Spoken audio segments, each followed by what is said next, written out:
मी विचार केला की शिकून कोणाचं भलं झालंय, म्हणून मग मी 12वी नंतर माझं एज्युकेशन सोडून दिलं होतं। जेव्हा ती फाईल डाउनलोड झाली तेव्हा 32 जणांच्या यादीमध्ये 7 नंबरला मी समाज कल्याण अधिकारी म्हणून सिलेक्ट झालो होतो। आता आनंद प्रचंड झाला होता आणि त्यापेक्षा जास्त दुःखही झालं होतं, कारण मला माझी वर्दी आणि समाज कल्याण अधिकारी याच्यामधलं कुठलं तरी एक पद सिलेक्ट करणं गरजेचं होतं। नमस्कार, मी विशाल लोंढे, सहाय्यक आयुक्त समाज कल्याण पुणे या पदावर सध्या कार्यरत आहे। मी मूळचा पुण्याचाच आहे, born and brought up in Pune, म्हणजे कोंडव्यामध्ये माझा जन्म झालेला आहे। लहानाचा मोठा मी पुण्यामध्येच झालोय।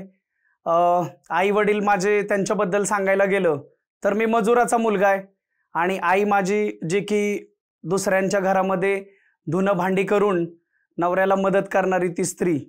माझ्या 3 बहिणी आणि मी, असं आमचं कुटुंब। आम्ही पुण्यामध्ये कोंडव्यात लहानाचं मोठं झालोय। शिक्षण सगळं माझं पुण्यामध्येच पूर्ण झालेलं आहे आणि मी 1ली ते 3री कोंडव्यामध्ये शिकलोय। नंतर एक स्पर्धा परीक्षा लहानपणीच दिली जी माझ्या शिक्षकांमुळे मला देता आली। त्याच्यामध्ये सिलेक्शन होऊन मी वानवडीला विद्यानिकेतन या शाळेमध्ये 7वी पर्यंत शिकलो। त्यानंतर मी वानवडीलाच दुसरी जी शाळा आहे तिथं माझं एज्युकेशन 8वी ते 10वी पूर्ण झालं आणि तदनंतर मग मला वाडिया कॉलेज पहिल्याच प्रेफरन्सने मिळालं आणि मी त्या वाडिया कॉलेजमध्ये साधारण माझं ग्रॅज्युएशन कंप्लीट केलं। त्यापूर्वी हे सगळं करत असताना जे बहुतांशी भारतीयांच्या पदरी पडतं तेच दारिद्र्य आमच्या देखील पदरी होतं आणि त्याच अनुषंगाने मग आम्ही हे सगळं जीवन व्यतीत करीत होतो। ग्रॅज्युएशनला जेव्हा एंट्री घेतली तेव्हा कॉलेजची हवा जशी प्रत्येक मुलीला लागते त्याच पद्धतीने ती हवा मलाही लागली होती। 10वीला 72% मार्क पाडलेला मुलगा 11वीला जेव्हा मी एंटर झालो तेव्हा मला वाटतं मी 55% आलो। अक्कल आली की आपले मार्क कमी झालेले आहेत, म्हणून मग मी ते मार्क ग्रो करण्यासाठी थोडाफार अभ्यास केला असेल आणि साधारण मग मी 12वीला 65% पास झालो।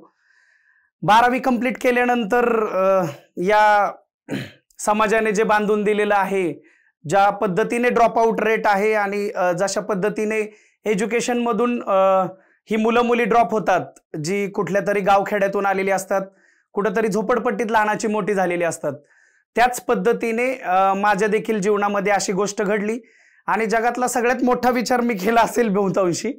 मी विचार केला की शिकून कोणाचं भलं झालंय, म्हणून मग मी 12वी नंतर माझं एज्युकेशन सोडून दिलं होतं। परंतु ते एज्युकेशन सोडल्यानंतर मी जिथं काम करून माझ्या फॅमिलीला सपोर्ट करत होतो, म्हणजे मी वयाच्या 13-14व्या वर्षापासून 200 रुपयांनी पेपर टाकलेला मुलगा आहे आणि ते झाल्यानंतर जेव्हा मी ही 12वी नंतर एज्युकेशन सोडलं होतं त्या वर्षभरामध्ये मी जे काम केलं तिथं मला समजलं की मी ग्रॅज्युएट झाल्याशिवाय मला हा समाज विचारणार नाही आणि मग पुन्हा माझ्या प्रिन्सिपल मॅडमकडे गेलो, पुन्हा रिजॉईन केलं एज्युकेशन। रडत खडत ते 3 वर्ष जसं तुम्ही सगळे कॉलेज लाईफ जगला असाल त्याच पद्धतीने मी माझी लाईफ व्यतीत केली आणि कसाबसा मी त्या 52% माझं ग्रॅज्युएशन मी पूर्ण केलं आणि ग्रॅज्युएशन पूर्ण केल्यानंतर ग्रॅज्युएशनचं सर्टिफिकेट माझ्या हातात आणि मग आता तिथून पुढे नेमकं करायचं काय। मगरपट्टा सिटीमध्ये एका इंटरव्ह्यूला गेलो तर तिथं जे बहुतांशी कॅन्डिडेटच्या हातात येत असेल अशी निराशा माझ्या हातात आली, बिकॉज माझ्या कागदावर होते 52%, ज्याला मी एंट्री पास म्हणतो या समाजामध्ये एंटर होण्याचा। तो जॉब जेव्हा मला मिळाला नाही, लाईफ मधला सगळ्यात मोठा टर्निंग पॉइंट मी त्याला समजतो। जर तो जॉब मी स्वीकारला असता तर कुठेतरी 20-22-25 हजाराची नोकरी मला मिळाली असती, घर सेटल झालं असतं। परंतु आज जो मान सन्मान, प्रतिष्ठा आणि अशा प्रतिष्ठेवरच्या पदावर काम करण्याची संधी मिळाली। एका मित्राने म्हणाला की आपण सरकारी नौकरी के लिए ट्राई करेंगे। त्याला म्हणलं यार सरकारी नौकरी के लिए ट्राय करना ये सब अपने लिए पॉसिबल नहीं है। आम्हा पुण्यातल्या वाढलेल्या विद्यार्थ्यांची किंवा आमच्या सगळ्या ग्रुपची लँग्वेज ही अशीच, मराठी हिंदी सगळं मिक्स। मी त्याला म्हणलं यार ये तो अपने से जमेगा नहीं। वो बोला यार चल ना भाई ट्राय करेंगे यार, कुछ तो हो जाएगा। पहिल्यांदा आम्ही प्रयत्न केला पोलीस भरती होण्यासाठी। पोलीस भरती होण्यासाठी 2011ला केलेला प्रयत्न, शरीर माझं आता जसं आहे त्याच्यापेक्षा आवाढव्य होतं। आईचा जरी गरीबा घरचा असलो तरी तो लाडाचा लाडोबा होतो। आईने त्याच पद्धतीने खाऊन पिऊन भारदस्त केलेलं होतं। पहिल्यांदा ग्राउंडवर पळालो तर मला वाटतं पावशेर थुंकी बाहेर पडली होती। मित्राला म्हणलो यार याच्यानंतर आपल्याला हे काही क्षेत्र जमणार नाही, परंतु तो म्हणाला यार प्रयत्न कर, होईल काहीतरी। लेखी एग्जाम दिली त्यावेळेस समजलं की आपल्याला 100 पैकी 94 मार्क पडलेले आहेत। आणि त्या 94 मार्काने मला माझी पुढची दिशा दाखवली. नुकतीच पोलीस सब इन्स्पेक्टरची देखील एक्झाम जी ऑनलाईन लॉन्च झाली होती, बिकॉज कुठल्याही लाईनमध्ये जाऊन थांबायला मी माझ्या मित्रांना मैत्रिणीला म्हणायचो यार मी लाईनमध्ये थांबणार नाही. मग ती लॉन्च झालेली जी वेबसाईट होती त्याच्यावर आम्ही पहिल्यांदा फॉर्म भरला. 1800 जागा होत्या. 227 मार्काची मला आठवतं मेरिट लागली होती. 247 मार्क होते मला. 20-25 मार्क ग्रेस मिळाल्यानंतर सर्वांना वाटलं होतं आता आमचा मित्र PSI झाला. परंतु जेव्हा मी त्या ग्राउंडच्या एक्झामला उतरलो, ग्राउंड दिल्यानंतर मला पुन्हा समजलं आणि मला 200 पैकी 112च मार्क पडले. 112 मार्क पडल्याच्या संध्याकाळी मला समजलं होतं आपण PSI होणार नाही.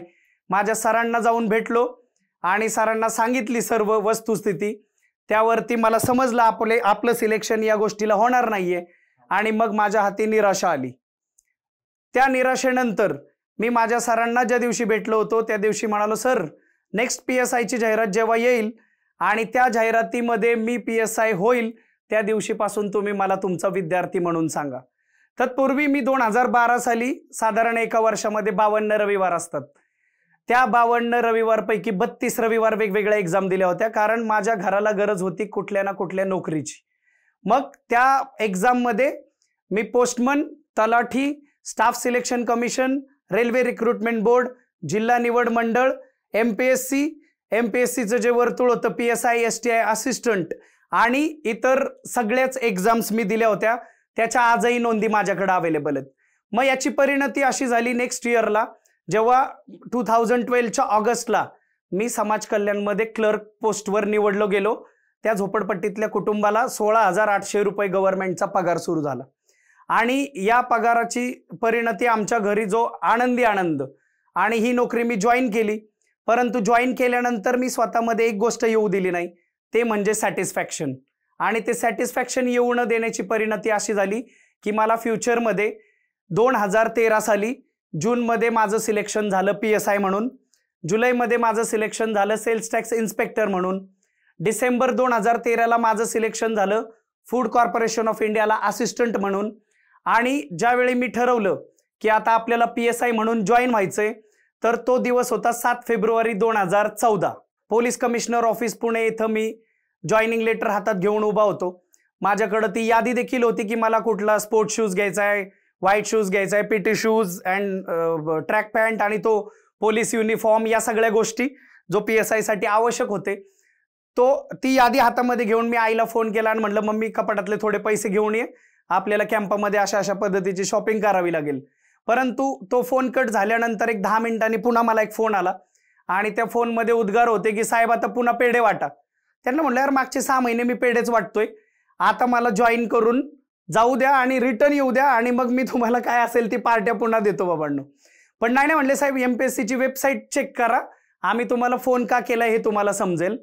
त्यावेळी ते वेबसाईटवरती डाउनलोड होणं आणि या सगळ्या गोष्टी भयंकर होत्या. इंटरनेट एवढ्या पद्धतीचं एवढ्या दर्जाचं नव्हतं. मी मोबाईलवर ते डाउनलोड करण्याचा प्रयत्न करतोय पण ते डाउनलोड होत नव्हतं. जेव्हा ती फाईल डाउनलोड झाली तेव्हा 32 जणांच्या यादीमध्ये 7 नंबरला मी समाज कल्याण अधिकारी म्हणून सिलेक्ट झालो होतो. आता आनंद प्रचंड झाला होता आणि त्यापेक्षा जास्त दुःखही झालं होतं, कारण मला माझी वर्दी आणि समाज कल्याण अधिकारी याच्यामधलं कुठलं तरी एक पद सिलेक्ट करणं गरजेचं होतं.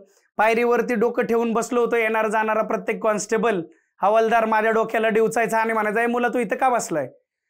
मी त्याला मनात म्हणायचो यार तुला समजलं मी का बसलोय तर तुलाच कळायचं बंद होईल, अशा माझ्या मनातल्या भावना. मग मी 10 मिनिटं विचार केला, माझ्या सरांना फोन केला. सरांना फोन केल्यानंतर त्यांनी म्हणाले की विशाल आता तुम्ही अशा स्टेजला आहात जिथं तुम्ही स्वतः निर्णय घेऊ शकता. मी म्हणलं सर ठीक आहे मी निर्णय घेतो. 5-10 मिनिटं जाऊ दिले, स्वतः शांत झालो. कळत होतं आपली वर्दी आता दूर जाणार आहे आणि आपल्याला अशा पदावर काम करायचंय ज्या लोकांमध्ये आपण जन्माला आलेलो आहे आणि ज्या लोकांसाठी आपल्याला काम करायला मिळणार आहे ती आपलीच माणसं असणार आहे. 2-3, 4-5 जी पदं मिळाली होती सगळ्यांचा उहापोह केला, सगळ्यांचा ॲनालिटिकल थोडासा स्टडी केला आणि कळालं की आपण समाज कल्याण अधिकारी म्हणून जर काम केलं तर मिळालेल्या सगळ्या पदांमध्ये दर्जात्मक पद आहे आणि कामही आपल्याला आपल्या या माणसांसाठी करायला मिळेल. सर ते शेवटी मी लिहून दिलं की मी अशा पद्धतीने तुमचं पोलीस सब इन्स्पेक्टर हे पद जॉईन करू शकत नाही आणि मग तिथून माझा प्रवास सुरू झाला या समाज कल्याण अधिकारी पदावर. ही पदं सगळी मिळवत असताना ज्या यातना भोगाव्या लागल्या, म्हणजे जे कोणी पाहत असतील त्यांना असं वाटत असेल की हा एक्झाम दिली आणि आता हे सगळे अशा पद्धतीने निवडले गेले. तर जेव्हा मी पहिल्यांदा पूर्ण वेळ अभ्यासाची सुरुवात केली तेव्हा आमच्या घरी अन्न कुठून येणार हा मोठा प्रश्न निर्माण झाला होता. आईला आणि बहिणींना समोर बसवून त्यांना विश्वासात घेऊन त्यांची देखील साथ मला त्या जर्नीमध्ये लाभली आणि त्या अनुषंगाने मग मी ती जर्नी सुरू केली 2011च्या एप्रिल महिन्यामध्ये. 11-12 महिने पूर्ण वेळ अभ्यास केल्यानंतर अशा पद्धतीचे रिझल्ट्स मला समोर दिसून आले. आम्ही अभ्यास करत असताना सकाळी 6 वाजता लायब्ररी ओपन करायचो, 2-2, अडीच तासाच्या स्पॅमने थोडाफार गॅप घेऊन मग पुन्हा अभ्यासाला लागायचो, पुन्हा अभ्यास सुरू ठेवायचो, संध्याकाळपर्यंत अभ्यास करायचो. त्यावेळी काय 24 तास AC वगैरे असलेल्या अभ्यासिका पुण्यामध्ये अवेलेबल नव्हत्या. त्या अभ्यासिकेवाल्या काकांना आम्ही विनंती करून ती अभ्यासिका 24 तासामध्ये कन्वर्ट केली. इन बिटवीन माझी जॉईनिंग समाज कल्याणला झाली होती. क्लेरिकलमध्ये माझं काम सुरू असताना जी गोष्ट मी माझ्यामध्ये येऊ दिली नाही ते म्हणजे सॅटिस्फॅक्शन. सकाळी 10 वाजता घरातून निघलेलो मी स्वारगेटच्या ऑफिसला पोहोचायचो, दिवसभर काम करायचो, संध्याकाळी 6 वाजायचे 7 वाजायचे, थांबायचो नाही, तिथून घरी जायचो नाही. कोंडव्यात घर होतं, स्वारगेटला काम होतं, तिथून मी निघायचो आणि धनकवडीला जायचो. बालाजीनगर जो ब्रिज बनलेला आहे तो आम्ही अभ्यास करत असताना तो ब्रिज बनलेला आहे, त्या ब्रिजच्या शेजारी आमची अभ्यासिका होती. संध्याकाळी 7ला तिथं पोहोचायचो, 7ला अभ्यासाला बसायचो, 9 वाजेपर्यंत 9-9:30 वाजेपर्यंत पूर्ण अभ्यास करायचो. पुन्हा 9:30-10 वाजता मी दुसरा जो डबा आणलेला असायचा तो खायचो. PSI बनायचं होतं, तो खायचो. त्याच्यामध्ये भरमसाठ अन्न आणलेलं नसायचं, 4 उकडलेली अंडी, कधी ती कमी पडली तर एखादा ज्यूस प्यायचो. कारण जर मी भरमसाठ जेवण केलं तर पुन्हा अभ्यास आपल्याच्याने होणार नाही, तिथं आपल्याला झोपच लागणार याची प्रचिती आली होती. मग पुन्हा 10-10:30ला मी पुन्हा अभ्यासाला बसायचो रात्री 1 वाजेपर्यंत. त्या काका मामा दादाला हातपाया पडून आम्ही ती अभ्यासिका 24 तासामध्ये कन्वर्ट केली होती आणि मग तिथंच झोपायचो, घरी जायचो नाही कारण माझा टाइम वेस्ट होईल.